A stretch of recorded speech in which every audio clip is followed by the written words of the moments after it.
Hello dear students and welcome to my channel.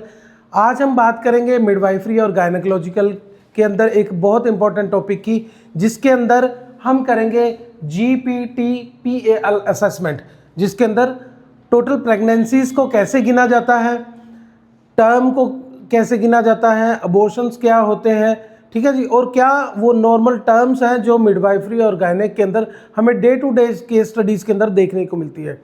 आमतौर पे GNM BSc nursing students के exam के अंदर भी ये क्वेश्चन बहुत बार पूछा जाता है। साथ ही साथ NCLEX के अंदर मेरे पास खुद के पास 2 क्वेश्चन जो है वो इस असेसमेंट के ऊपर जो है बेसिस थे। तो सबसे पहले हम करेंगे कुछ नॉर्मल टर्म्स जो कि डे टू डे मिडवाइफरी के अंदर आती हैं। तो सबसे पहले हम देखेंगे न्यूली ग्रेविडा। हमारे पास लिखा आता है कि a newly gravid patient admitted on this date. तो हमें तब उस समय पर सोचना होता है कि न्यूली ग्रेविड है क्या। एक ऐसी लेडीज़ जो कि कभी आज तक प्रेग्नेंट नहीं हुई, उसे हम न्यूली ग्रेविडा कहते हैं या न्यूली ग्रेविड कहते हैं। साथ ही साथ अगर वही लेडीज़ फर्स्ट टाइम के लिए कभी प्रेगनेंसी में आती है, प्रेग्नेंट होती है, तो उसे हम कहते हैं प्राइमी ग्रेविडा। प्राइमी ग्रेविडा यानी कि फर्स्ट प्रेगनेंसी के अंदर उसे कहेंगे प्राइमी ग्रेविडा। और जब वो प्रेगनेंसी कंप्लीट हो जाती है, टर्म तक पहुंचती है या अबॉर्शन तक पहुंचती है, कहीं तक भी पहुंचती है, उसके बाद में उसे कहेंगे मल्टी ग्रेविडा। नेक्स्ट प्रेगनेंसी के अंदर उसे कहेंगे मल्टी ग्रेविडा, यानी कि एक बार से ज़्यादा बार अगर प्रेगनेंसी आती है तो उसे मल्टी ग्रेविडा कहेंगे। इसके बाद एक बच्चा जो पैदा होने वाला है और वो कंप्लीट 37 वीक से ऊपर चले जाता है तो उसे हम टर्म बेबी कहते हैं, ठीक है जी। इसी बीच अगर वो 30 वीक्स के आसपास डेड पैदा हो, मरा हुआ पैदा हो, तो उसे हम जो है स्टिल बॉर्न कहते हैं। एक ये जो टर्म है आप लोगों को याद रखनी है। तो अब हम इसके ऊपर पढ़ेंगे GPT-PAL असेसमेंट, जिसके अंदर ग्रेविडा पहला आता है। G से होगा ग्रेविडा, फर्स्ट G से ग्रेविडा। ग्रेविडा के अंदर क्या आता है? टोटल अबॉर्शंस, मिसकरेज और एक्टिव प्रेगनेंसीज, ठीक है जी, वो ग्रेविडा के अंदर काउंट की जाती हैं। एग्जाम्पल अपने बाद में करेंगे इसका, ठीक है जी। सेकंड देखेंगे पैरा क्या है। पैरा मतलब गेस्ट्रेशन मोर देन 20 वीक्स। अगर एक प्रेगनेंसी कंटिन्यू होती है 20 वीक्स से ऊपर चले जाती है तो उसे हम पैराइटी या पैरा कहते हैं। इसमें पैरा 1 होगा, पैरा 2 होगा, या तीसरी बार प्रेग्नेंट हुई पैरा 3 होगा, चौथी बार प्रेग्नेंट हुई तो पैरा 4 होगा, ठीक है जी। इसी तरीके से टर्म क्या है? अगर वो प्रेगनेंसी कंटिन्यू होकर 37 वीक से ऊपर चले जाती है तो उसे हम टर्म के अंदर लेंगे। लेकिन अगर वो 37 वीक से पहले कहीं पे फिनिश होगी तो हम उसे प्री टर्म कहेंगे। यानी कि ऐसी प्रेगनेंसी जो 20 वीक से तो ऊपर है लेकिन वो 30 वीक से नीचे रह गई तो उसे हम प्री टर्म कहेंगे। उसने अपनी टर्म जो है वो कंप्लीट नहीं की, ठीक है जी। अब कंप्लीट नहीं की तो हम इसमें लिख देंगे। अब हम देखेंगे कि कौन से वीक के अंदर उसकी डिलीवरी हुई है। अगर वो 20 से ऊपर और 37 के बीच में कहीं पे भी होगा तो हम उसे प्री टर्म में लेंगे। या लेकिन अगर वो 37 वीक से ऊपर निकल गया है तो हम उसे टर्म में लेंगे। अब टर्म में आने के बाद में नेक्स्ट है हमारे पास, इसमें लिखना होता है ए से अबॉर्शन बिफोर 20 वीक। 20 वीक से पहले जो अबॉर्शन होगा उसे हम इसके अंदर काउंट करेंगे, ठीक है जी। उसके बाद में अब हम बात कर रहे थे टर्म की। 37 वीक से ऊपर गया, टर्म है लेकिन जिंदा पैदा हुआ तो यहाँ पर 1 लिखेंगे, अगर मृत पैदा हुआ तो 0 लिखेंगे। टर्म कंप्लीट कर गया ना वो।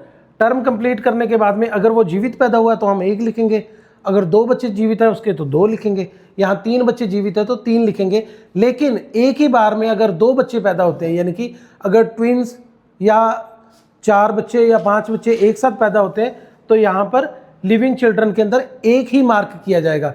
जो सिंगल प्रेगनेंसी में पैदा होने वाले बच्चों की 1 ही संख्या यहाँ पर इस असेसमेंट के अंदर लिखी जाती है। अब हम करेंगे कुछ एग्जाम्पल, ठीक है। तो अब हम इसके लिए पहला क्वेश्चन सॉल्व करेंगे। क्वेश्चन क्या है? A lady pregnant for the third time at 39 weeks, ठीक है ना। एक लेडीज जो है वो प्रेग्नेंट हुई है और वो 39 वीक्स पे हॉस्पिटल में आई है। Her first baby was born at 39 weeks, ठीक है जी। पहला बेबी जो है 39 वीक्स जेस्टेशन पे हुआ है। And her second pregnancy was resulted in a baby born at 38 weeks. यहाँ पर एक 38 वीक, एक 39 वीक और यहाँ पर ये थर्ड टाइम आई है जहाँ पर ये 39 वीक के अंदर चल रही है। ठीक है जी, तो यहाँ पर जी ग्रेविडा स्कोर हमारे पास क्या होगा, हमारे पास कोई भी, अब हमें यहाँ पर देखना, हमारे पास कोई भी प्रेगनेंसी ऐसी नहीं है इसके अंदर जो 37 वीक से नीचे की हो। यहाँ पे भी 39 है, यहाँ पे भी 39 है और यहाँ पे 38 है, 3 ही बार प्रेग्नेंट हुई है, तो हम यहाँ पर लेंगे ग्रेविडा 3। अब पैरा के अंदर हमें देखना है मोर देन 20 वीक्स, यहाँ पर सारे के सारे 37 वीक्स है। ठीक है जी, यानी कि सारे के सारे बेबी जो है वो टोटल टर्म के अंदर है और पैराइटी भी जो है वो कंप्लीट कर चुके हैं। तो जो ग्रेविडा स्कोर होगा मोस्टली 90% वही पैराइटी स्कोर होगा। ठीक है, पैरा 3, टर्म 1 2 3, क्योंकि तीनों 37 वीक से है तो टर्म क्या हो गया 3।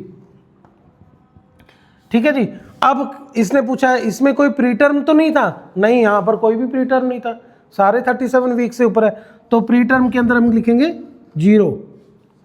ठीक है जी, अब लास्ट बचता है यहाँ पर अबॉर्शन और मिसकैरेज बिफोर 20th वीक, यहाँ पे हमारे पास कोई इंफॉर्मेशन नहीं दी हुई है, तो यहाँ पर आ जाएगा 0।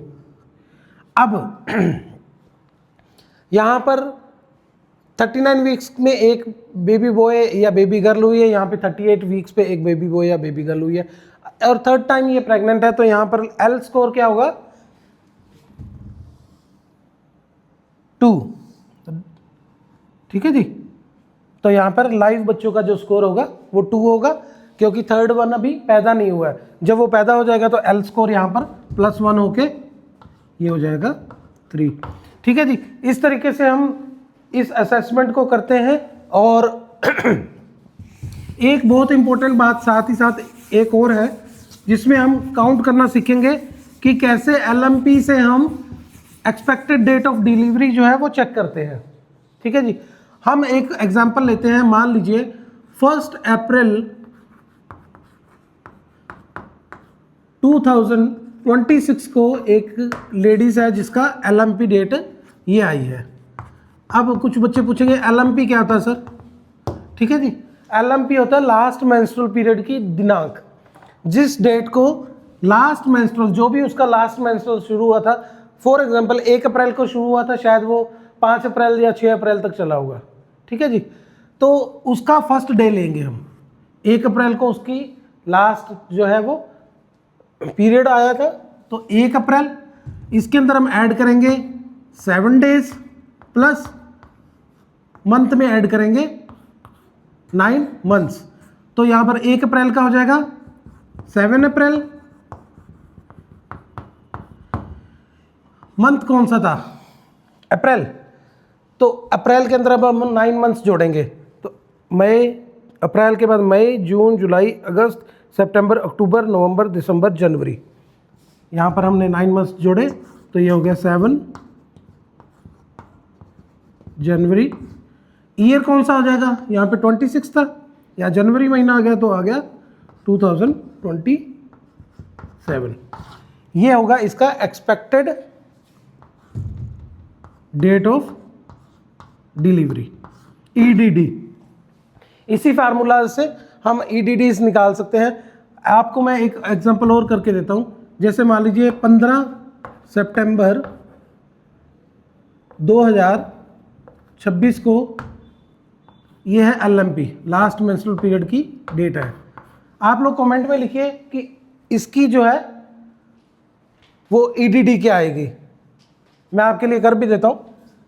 15 + 7 16 17 18 19 20 21 22 22। सितंबर में 9 मंथ्स जोड़ेंगे, अक्टूबर, नवंबर, दिसंबर, जनवरी, फरवरी, मार्च, अप्रैल, मई, जून, क्योंकि सन चेंज हो गया तो यहाँ पे आ जाएगा 2027। 22 जून 2027 को जो है वो ईडीडी आएगी, जो नेक्स्ट बच्चा जो है बोर्न करेगा, ये इसकी एक्सपेक्टेड डेट ऑफ डिलीवरी आती है। इसी तरीके से हम और बहुत सारे टॉपिक्स जो है वो मिडवाइफरी और गायनेकोलॉजी के सॉल्व करते रहेंगे जीएनएम और बीएससी स्टूडेंट्स के लिए। साथ ही साथ ये क्वेश्चन जो है इंपॉर्टेंट था एनक्लेक्स के बेसिस के हिसाब से भी, आगे भी मैं इस तरीके के क्वेश्चंस और इस तरीके के लेसन्स आप लोगों के लिए लाता रहूँगा। आप लोगों से मैं रिक्वेस्ट करूँगा प्लीज़ इस चैनल को सब्सक्राइब कीजिए ठीक है ना। कमेंट कीजिए और अपने दोस्तों के साथ शेयर कीजिए। वीडियो देखने के लिए आप लोगों का बहुत बहुत धन्यवाद।